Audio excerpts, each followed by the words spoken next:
देखिए अभी बायोलॉजी का क्लास चल रहा है, यहाँ पे क्रोमेटिन नेट देखिए, यहाँ पे लिखा है क्रोमेटिन नेट क्या होता है, तुमको बताएंगे। सेल के अंदर न्यूक्लियस होता है। सेल के अंदर क्या होता है?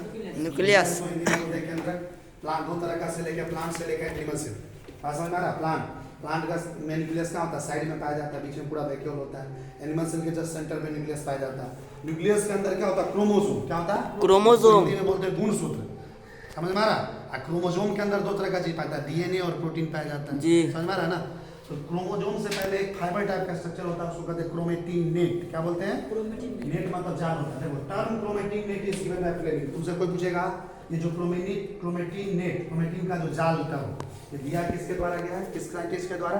फ्लेमिंग के द्वारा। किसके द्वारा? फ्लेमिंग। देखो interface nucleus has a loose and indistinct network of nucleoprotein fibres called chromatin. कह रहा है जो इंटरफेस न्यूक्लियस है उसके पास क्या होता है? एक लूज टाइप का इनडिस्टिंक्ट मतलब जो उलझा हुआ नहीं, उलझा हुआ नेटवर्क होता है। न्यूक्लियोप्रोटीन फाइबर्स मतलब न्यूक्लियोप्रोटीन फाइबर्स मतलब न्यूक्लिक एसिड प्लस प्रोटीन मतलब डीएनए प्लस प्रोटीन, और इसी को कहा जाता है क्रोमेटिन। क्या बोला जाता है? Chromatin. Chromatin net is mainly formed of DNA and histone protein. Chromatin net किस चीज का बना होता है? डीएनए। डीएनए का बना होता है और हिस्टोन प्रोटीन का बना होता है। हिस्टोन प्रोटीन पे पॉजिटिव चार्ज होता है, बेसिक प्रोटीन होता है। Chromatin net have two types of chromatin. देखो क्रोमेटिन का जो जाल है, नेट है, उसमें दो तरह का क्रोमेटिन पाया जाता है। एक को बोलते हैं यूक्रोमेटिन और एक को क्या बोलते हैं?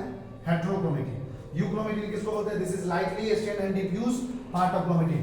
यूक्रोमेटिन जो होता है lightly stain. Lightly stain, staining मतलब होता है कलर करना, किसी चीज को स्टेन कर रहे हैं और तो उस पे क्या कर रहे हैं? कलर कर रहे हैं। लाइटली स्टेन मतलब वो हल्का हल्का कलर किया हुआ है। डिफ्यूज पार्ट है क्रोमेटिन का। हेटेरोक्रोमेटिन क्या है? डार्क स्टेन है, मतलब इसको ज्यादा कलर किया गया है, थिक पार्ट है, मोटा सा पार्ट है, कंडेंस पार्ट है क्रोमेटिन का। अब अगला टॉपिक है न्यूक्लियोलस। क्या है? तुमको बताया थे न्यूक्लियस के अंदर एक स्फेरिकल स्ट्रक्चर पाया जाता है, गोला टाइप का स्ट्रक्चर पाया जाता है। बता देना साइड में और से देखना न्यूक्लियस का डायग्राम घर पे जाके एनसीईआरटी में जो दिया गया है, एनसीईआरटी बायोलॉजी में, न्यूक्लियस के अंदर एक गोला टाइप का स्फेरिकल टाइप का स्ट्रक्चर पाया जाता है, उसी को हम लोग बोलते हैं न्यूक्लियोलस। क्या बोलते हैं? Nucleolus. The nucleolus are spherical and membraneless structure. Nucleolus कैसा स्ट्रक्चर होता है? स्फेरिकल, फुटबॉल के जैसा स्ट्रक्चर होता है, इस टाइप का। समझ में आ रहा? जी। और मेम्ब्रेनलेस, बिना मेम्ब्रेन का स्ट्रक्चर होता है। समझ में आ रहा? Nucleolus is a site for active ribosomal RNA synthesis. मतलब न्यूक्लियोलस के अंदर किस चीज का क्या चीज बनता है? आरएनए। मतलब राइबोसोमल आरएनए। ठीक है। Nucleolus is called ribosome factory of cell. इसमें राइबोसोम बहुत ज्यादा मात्रा में पाया जाता है, राइबोसोम बनाता है, इसलिए न्यूक्लियोलस को क्या जाता है? राइबोसोम का फैक्ट्री है। क्या चीज है? अब अगला टॉपिक है क्रोमोसोम। क्या है? क्रोमोसोम को हिंदी में हम बोलते हैं गुणसूत्र। क्या बोलते हैं? गुणसूत्र। जो क्रोमेटिन का फाइबर है ना, जब ये सेल डिवाइड करता है, अगला जो चैप्टर हम पढ़ाएंगे अगले दिन से, सेल डिवीजन। कौन सा चैप्टर पढ़ाएंगे? Cell division. में बताएंगे सेल कैसे डिवाइड करता है।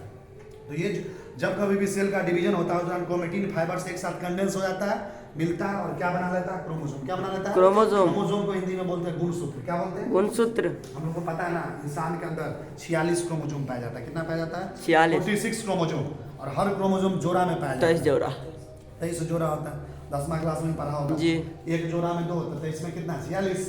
23 पेयर होता है, टोटल 46 होता है। At the time of cell division, chromatin material contains to form chromosome। देखो जब ये सेल डिवाइड करता है, सेल का जब डिवीजन होता है, सेल डिवीजन हम तुमको बताएंगे सेल कैसे डिवाइड करता है, क्या होता है सेल डिवीजन के दौरान, अगला चैप्टर पढ़ाएंगे, अब जो शुरू करने वाले हैं। सेल डिवीजन के दौरान क्या होता है? क्रोमेटिन मटेरियल एक साथ कंडेंस हो जाता है, कंडेंस मतलब एक साथ मिल जाता है और क्या बना लेता है? क्रोमोसोम्स।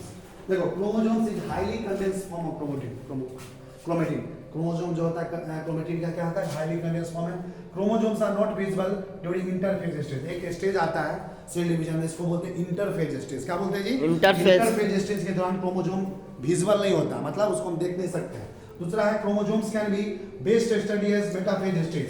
एक स्टेज होता है सेल डिवीजन में जो पढ़ाएंगे, इसका नाम है मेटाफेज स्टेज। इस मेटाफेज स्टेज के दौरान क्रोमोसोम आसानी से देखा जा सकता है, because size of chromosome is shortest during metaphase. तो मेटाफेज स्टेज में क्रोमोसोम का साइज क्या होता है? बहुत ही छोटा होता है। आगे देखो shape of chromosome is study eight anaphase stage. तुमको पढ़ाएंगे प्रोफेज, मेटाफेज, एनाफेज, टीलोफेज। याद आ रहा? तो एनाफेज के दौरान हम क्रोमोसोम के शेप को स्टडी कर सकते हैं। बात समझ आ रहा? आगे देखो the number of chromosome in the gamete is called genome. देखो ये तुमको पता होगा, 10वां क्लास में रिप्रोडक्शन चैप्टर पढ़ा होगा, प्रजनन, उसमें पढ़ा होगा 2 तरह का होता है, एक शुक्राणु एक अंडाणु। वो क्या होता है? गैमेट्स होता है, उसे इंग्लिश में क्या बोलते हैं?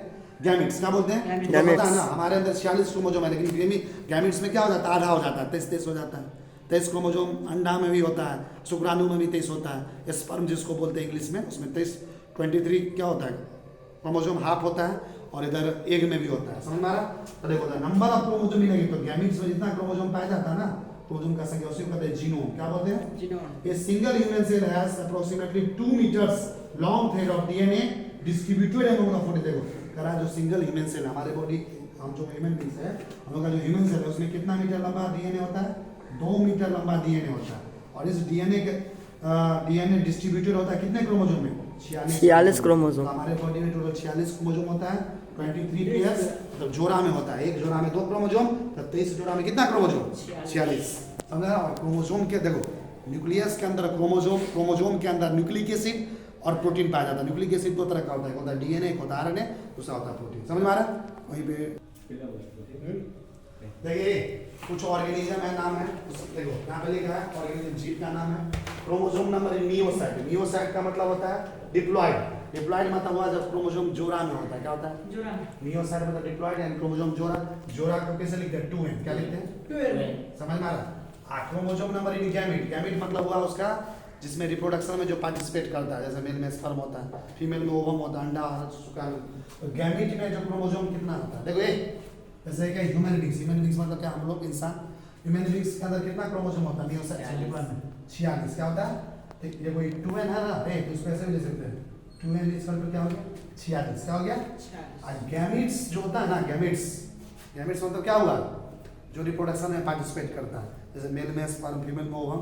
गैमेट्स में आधा हो जाता है क्रोमोसोम। क्या हो जाता है? 46 का आधा कितना होता है?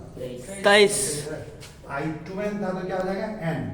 देखो हाउस फ्लाई जिसको मक्खी बोलते हैं, मक्खी के में कितना क्रोमोसोम होता है जी? 12। और गैमेट्स में इसका कितना होगा? आधा, 6। समझ रहा है? n equal to 6, 2n equal to 12। तो n इक्वल टू क्या होगा? 12 से दूर कट डिवाइड कर दो, 6 आएगा। चूहा जो होता है उसमें कितना क्रोमोसोम होता है? 42। मियोसाइट मतलब 2n इक्वल टू 42। अच्छा गैमेट्स में आधा कर दो, 21 हो जाएगा, n इक्वल टू 21। जब देखो डॉग, कुत्ता जो होता है उसमें क्रोमोसोम कितना होता है? 78। इसका आधा कर दो, 39। कैट में क्रोमोसोम कितना होता है? 38। और इसका आधा कर दो, गैमेट्स में कितना हो जाएगा? 19। फ्रूट फ्लाई ये भी एक तरह का मक्खी है, इसमें क्रोमोसोम कितना होता है? 8। गैमेट्स में क्या हो जाएगा? आधा, 4। जब देखो ओपियोग्लोसम एक तरह का फर्म है, प्लांट जिसको बोलते हैं, पानी का अंदर का फर्म है ना। इस ओपियोग्लोसम में क्रोमोसोम देखो कितना ज्यादा है? 1207। इसका गैमेट्स में 630। 230। शुरू से भाग दे दो। एप्पल जिसको सेब बोलते हैं, सेब में क्रोमोसोम कितना होता है? 34। से गैमेट्स में कितना होगा? आधा, 17। राइस चावल जिसको बोलते हैं, चावल में कितना क्रोमोसोम होता है? 24। से गैमेट्स में कितना होगा? आधा, 12। मेज जिसको मकई बोलते हैं, इसमें कितना होता है? 20। इसके गैमेट्स में कितना होगा? 10। पोटैटो जिसको आलू बोलते हैं, कितना होता है क्रोमोसोम? 48। गैमेट्स में कितना होता है? 24। बटरफ्लाई जिसको तितली बोलते हैं, इसमें कितना होता है? 380। गैमेट्स में कितना होता है? 100। ओनियन जिसको प्याज बोलते हैं, इसमें कितना होता है? 16। और गैमेट्स में 8। समझा? इधर देखो types of chromosome on the basis of position of centromere. Centromere के पोजीशन के आधार पर क्रोमोसोम को कितने भाग में बांटते हैं? सबसे पहले एक सवाल पैदा होता है, सेंट्रोमियर होता क्या? तो देखो क्रोमोसोम का निकालो, बायोलॉजी चलते रहो। बायोलॉजी का जो किताब है, उनको जो सेल चैप्टर जो दिया गया है, सेल चैप्टर में क्रोमोसोम का डायग्राम भी बनाया गया होगा। क्रोमोसोम का डायग्राम कहाँ है? दिखा देता है। देखो लड़का, ये क्रोमोसोम दिखाया गया। देखो यहाँ से क्रोमोसोम शुरू है। क्रोमोसोम देखो ये जो दो डबल स्ट्रक्चर होता है, डबल बॉन्डेड स्ट्रक्चर। ये बीच में जो ज्वाइनिंग स्ट्रक्चर क्या बोलते हैं? काइनेटोकोर। क्या बोलते हैं? इसी को सेंट्रोमियर बोलते हैं। क्या कहते हैं? क्रोमोसोम तो होता है डबल बॉन्डेड स्ट्रक्चर होता है, इसी जगह पे मिलता है। देखो ये अलग तरह का क्रोमोसोम, इसके ऊपर में जो ये दिया हुआ क्या कहलाता है? Secondary constriction. ये क्या कहलाता है? सैटेलाइट। देखो ये बीच में जो ज्वाइनिंग पॉइंट है इसको क्या कहते हैं? सेंट्रोमियर। क्या कहते हैं? समझ में आ रहा है ना? ये क्रोमोसोम का स्ट्रक्चर। देखो सेंट्रोमियर के जो बीच वाला जो होता है पॉइंट सेंट्रोमियर, उसके पोजीशन के आधार पे क्रोमोसोम को कितने भाग में बांटते हैं? देखो यहाँ पे डायग्राम देखो, यहाँ ऊपर में क्या कहलाएगा? सैटेलाइट। ये वाला क्या कहलाएगा? Secondary constriction. ये बीच वाला ज्वाइनिंग पॉइंट क्या कहलाएगा? सेंट्रोमियर। क्या कहलाएगा? और इसी को काइनेटोकोर बोलते हैं। तो सेंट्रोमियर के पोजीशन के आधार पे क्रोमोसोम को हम अलग अलग भाग में बांटते हैं। पहला कहलाता है टीलोसेंट्रिक। क्या कहलाता है? ये क्रोमोसोम का नाम है टीलोसेंट्रिक क्रोमोसोम। और टीलोसेंट्रिक क्रोमोसोम का मतलब क्या होता है? व्हेन सेंट्रोमियर इज टर्मिनल और located at the tip of chromosome. देखो कहा जब कभी भी सेंट्रोमियर कहाँ हो, देखो जब कभी भी सेंट्रोमियर टर्मिनल पे हो, टर्मिनल मतलब समझता है शीर्ष पे। देखो किस पे टर्मिनल पे? देखो यहाँ पे सेंट्रोमियर टर्मिनल मतलब सबसे ऊपर। कहाँ पे? यहाँ पे दिख रहा है सेंट्रोमियर सबसे ऊपर में है, देख रहा बीच वाला जो था सबसे ऊपर में है, यानी टिप पे है। तो जब कभी सेंट्रोमियर टर्मिनल हो यानी लोकेटेड टिप सबसे ऊपर, तो ऐसे क्रोमोसोम को क्या कहते हैं? टीलोसेंट्रिक। क्या कहते हैं? देखो इसमें टीलोसेंट्रिक क्रोमोसोम कौन होगा? ये वाला ए, तो ये वाला डायग्राम। दूसरा देखो कौन है? एक्रोसेंट्रिक। क्या है? व्हेन द सेंट्रोमियर इज सब टर्मिनल और लोकेटेड नियर द टिप। देखो सब टर्मिनल मतलब टर्मिनल से थोड़ा नीचे, देखो इससे थोड़ा नीचे है यहाँ, तो इसको क्या कहेंगे? एक्रोसेंट्रिक। क्या कहेंगे? आगे देखो सब मेटासेंट्रिक। मेटासेंट्रिक क्या होता है? When the centromere is located at the mid of chromosome, chromosome के जस्ट बीच में। देखो क्रोमोसोम के जस्ट बीच में यहाँ पे है, देखो ना इधर सेंट्रोमियर है ना, क्रोमोसोम के जस्ट बीच में पूरा दिख रहा है, ब्लड नहीं ना आ रहा है। देखो क्रोमोसोम के बीच में सेंट्रोमियर है, तो इसको क्या बोलेंगे? मेटासेंट्रिक। देखो यहाँ पे देखो इसमें क्या टर्मिनल पे है, तो इसको क्या बोलेंगे? टेलोसेंट्रिक। सब टर्मिनल पे तो इसको क्या बोलेंगे? एक्रोसेंट्रिक। ये बीच में मिड पॉइंट पे इसको क्या बोलेंगे? मेटासेंट्रिक। समझ में आ रहा है ना? और इधर देखो सब मेटासेंट्रिक क्या है? The centromere is located near the centre और मिड पॉइंट। अगर सेंटर के नजदीक में है या मिड पॉइंट पे, तो उसको क्या बोलते हैं? सब मेटासेंट्रिक। ये वाला क्या है? सब मेटासेंट्रिक। समझ में आ रहा है? तो 4 तरह का क्रोमोसोम होता है। पहला है टेलोसेंट्रिक, दूसरा एक्रोसेंट्रिक, मेटासेंट्रिक, सब मेटासेंट्रिक। इसमें से कोई एग्जाम में तुम्हारे इस वक्त टेस्ट में आ रहा है, बायोलॉजी का टेस्ट में क्वेश्चन तुमको हिंट कर दी, इसमें से कोई ना कोई एगो पूछेगा परिभाषा लिखने के लिए, जो टेस्ट लेंगे इसमें से कोई एक लिखना पड़ेगा तुमको, देखना क्या आता है। कैरियोटाइप क्या होता है? देखो karyotype is external morphology of all chromosome of a cell. Chromosome के एक्सटर्नल स्ट्रक्चर को जो स्टडी करते हैं उसी को क्या बोलते हैं? Karyotype. Karyotype can be study in metaphase stage of mitosis. Mitosis के मेटाफेज स्टेज में कैरियोटाइप को स्टडी कर सकते हैं।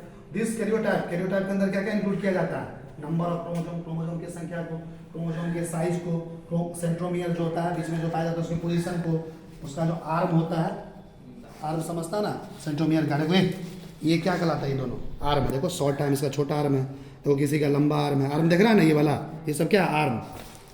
तो देखो इसके आर्म पे डिपेंड करता है, सेकेंडरी कंस्ट्रक्शन पे डिपेंड करता है, बेंडिंग पैटर्न पे। और यहाँ पे लिखा है स्ट्रक्चर ऑफ क्रोमोसोम। देखो क्रोमोसोम में समझाइए कि ऊपर में सैटेलाइट होता है, सेकेंडरी कंस्ट्रक्शन होता है, सेंट्रोमियर इसको काइनेटोकोर बोलते हैं। क्रोमोसोम का स्ट्रक्चर है।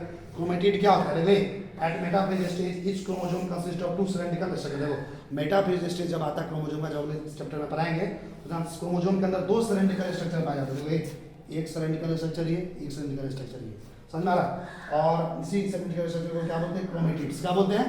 देखो ये भी एक क्रोमेटिड्स हुआ, ये भी एक क्रोमेटिड। दोनों क्रोमेटिड क्या कहलाएगा? Sister chromatids. क्या बोलते हैं इसको? Sister chromatids. Both chromatids are joined together by centromere. मतलब ये वाला क्रोमेटिड जो एक हुआ है, ये दोनों कहाँ पे ज्वाइन होता है एक दूसरे से? कहाँ पे जुड़ा होता है? सेंट्रोमियर पे। कहाँ पे जुड़ा होता है? सेंट्रोमियर। अब आगे देखो यहाँ पे क्या लिखा है? At centromere 2 protein disc are present. Centromere जहाँ पे होता है ना, पे 2 तरह का प्रोटीन डिस्क पाया जाता है, जिसको हम लोग क्या बोलते हैं? काइनेटोकोर। क्या बोलते हैं? क्या बोलते हैं? इसके साथ ही आपका जो सेल चैप्टर था, cell the unit of life, आपके बायोलॉजी एनसीईआरटी बुक में चैप्टर नंबर 8 में दिया गया है। इस बार एनसीईआरटी का जो बुक है बायोलॉजी का, क्लास 11th क्लास का, उसमें टोटल आपको 19 चैप्टर पढ़ना है पूरे एक साल में। उस 19 चैप्टर में एक चैप्टर हमने पढ़ाया पूरा, cell the unit of life. काफ़ी बड़ा चैप्टर था, काफ़ी एक्सप्लेन किए। और जो स्टूडेंट ये चैप्टर अभी तक कहीं पढ़े नहीं है शुरुआत से, तो आप हमारे यूट्यूब चैनल जेपी महतो पे जाके विजिट करें। इस चैप्टर का पूरा स्टार्टिंग से लेकर लास्ट तक आपको एक वीडियो मिल जाएगा। और चैनल को सब्सक्राइब भी कीजिए, यूट्यूब चैनल जेपी महतो को।